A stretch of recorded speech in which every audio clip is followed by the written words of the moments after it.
কোনো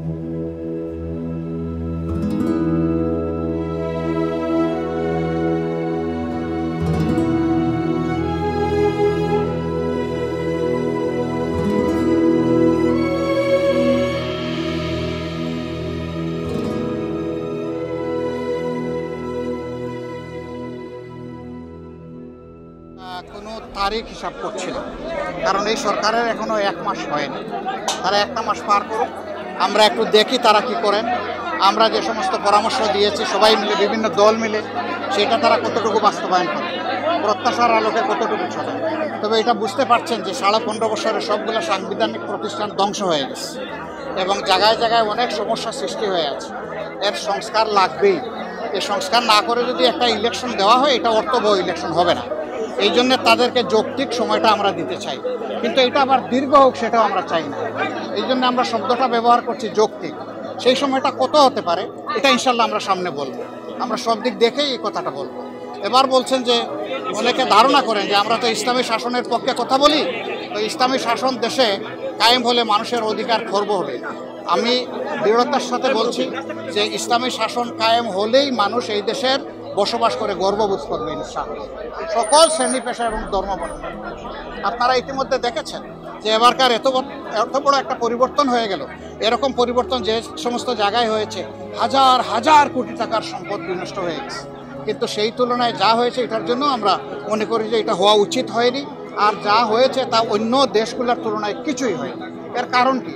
এর কারণ সবাই সচেতন ছিল। এর কারণে আমাদের দলের কর্মীরা, মাদ্রাসার ছাত্ররা, বিরোধী দল বিএনপির লোকেরা, এইরকম আরও যারা দেশপ্রেমিক শক্তি আছে, সবাই হাতে লাঠি নিয়ে সব জায়গায় পাহারার জন্য দাঁড়িয়ে গিয়েছে। এই জন্য দুষ্কৃতিকারীরা দুষ্কর্ম সম্পাদন করতে পারে নাই। তারপরেও শান্তি বিঘ্নিত করার কিছু অপপ্রয়াস চালিয়েছিল। আলহামদুলিল্লাহ আপনাদের সবার জনগণের সম্মিলিত প্রচেষ্টায় সেটাও ভেসে গেছে। তবে হ্যাঁ, এটা ঠিক, ষড়যন্ত্র হয়তো বা থামবে না, কিন্তু ষড়যন্ত্র যে দিক থেকে আসুক, ষড়যন্ত্রকারীদের এটা মনে করতে হবে যে দেশের মানুষ এখন কিন্তু ঘুমিয়ে নেই, এখন জাগিয়ে আছে। সংবিধান পরিবর্তনের বিষয়টা, সংবিধানের কিছু জায়গায় তো পরিবর্তন লাগবে ভাই। আমরা যারা এখন বিরোধী দলে আছি, আমরা 15.5 বছর ধরে বলতে আসছি এই আইন ব্ল্যাক, এই কালো আইন, কালো কানুন, এটা বদলাতে হবে।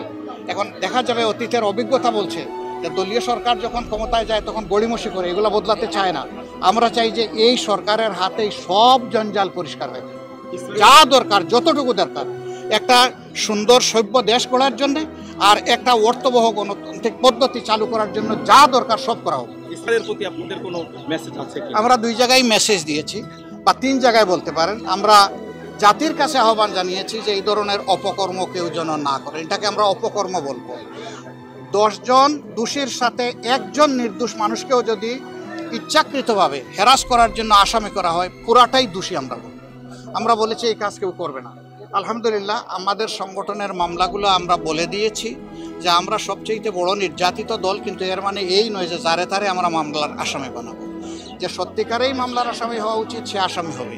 আবার হাজার হাজার মামলা দায়ের করবো এটা আমাদের ইচ্ছা নেই।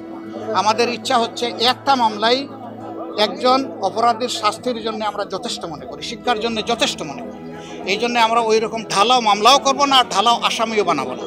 অন্যান্য দলের যারা করছেন তাদের নেতারা এটা উদ্বেগ প্রকাশ করেছেন এবং বলেছেন যে থানা অথরিটি যেন এগুলা চেক করে মামলাগুলা নেয়। আমরা বলবো না, আপনারাই চেক করে মামলাগুলা দেন। থানা কেন চেক করবে? আপনি আপনার বিবেকের ফিল্টারে ওইটাকে চেক করে আউট করে দেন, যেটা সঠিক নয়। যেটা সঠিক সেটাকে রাখেন, তাইলে ন্যায় বিচার পাওয়াটা আমরা আশা করতে পারি। আর যদি অপরাধী লোকের সাথে নিরপরাধ লোককেও আমরা জুড়ে দেই, তাহলে ন্যায় বিচারই তো বেঁচতে যাবে। ওই নিরপরাধ লোকটাই যখন বলবে যে আমি সৌদি আরবে ছিলাম, অথবা আমার বাবা কবরে আছে, তাকেও আসামি বানানো হয়েছে, এরকম যখন ধরা পড়বে, গোটা মামলাই কিন্তু ফার্সিক্যাল মামলা হয়ে যাবে। আমরা ওইটা চাই না। সম্মানিত, আমি একটু জানতে চাচ্ছি যে বাংলাদেশ আওয়ামী লীগ সরকার যখন ক্ষমতা ছিল তখন আপনাদের জীবনে বাতিল করেছে, আপনাদের রাজনীতি বাতিল করেছিল। এখন তারা তাদের যেটা শোনা যাচ্ছে যে তাদের নেতৃত্ব সেটা পরিবর্তন করে তারা আবার রাজনীতি সক্রিয় হয়েছে আওয়ামী লীগ দেখছে। তাদের নেতৃত্ব পরিবর্তন করলে শুধু হবে না, তাদের চিন্তাধারার পরিবর্তন আসতে হবে, তাদের আচরণের পরিবর্তন আসতে হবে। তারা এদেশের মানুষ, রাজনীতি করার অধিকার সকলের আছে। আমাদের কেড়ে নেওয়া যেমন অন্যায় ছিল, আমরাও আরেকজনের কেড়ে নেওয়ার অধিকার, এটা আমরা এভাবে বলি না। তবে হ্যাঁ, বহু দেশে আছে গণহত্যা যারা সংগঠন করে এবং প্রমাণিত সত্য, চোখের সামনে চাক্ষুষ সত্য, তাদের বহু দলকে বহু দেশে একদম নিষিদ্ধ করে দেওয়া হয়েছে। সেটা সময়ের পরিক্রমায় দেখা যাবে, এটা আজকেই বললে হবে না। আর আমাদেরকে যেটা করা হয়েছিল সেটা স্রেফ গ্রাজমূলক ছিল। এটা সবাই বুঝেছেন, আপনারাও বুঝেছেন, কেউ বুঝে নাই এমন নাই, যারা করেছেন তারাও বুঝেছেন। 14 দল বসে আমাদেরকে নিষিদ্ধ করবে, আপনি বলেন এটা কোথাও আছে আইনে?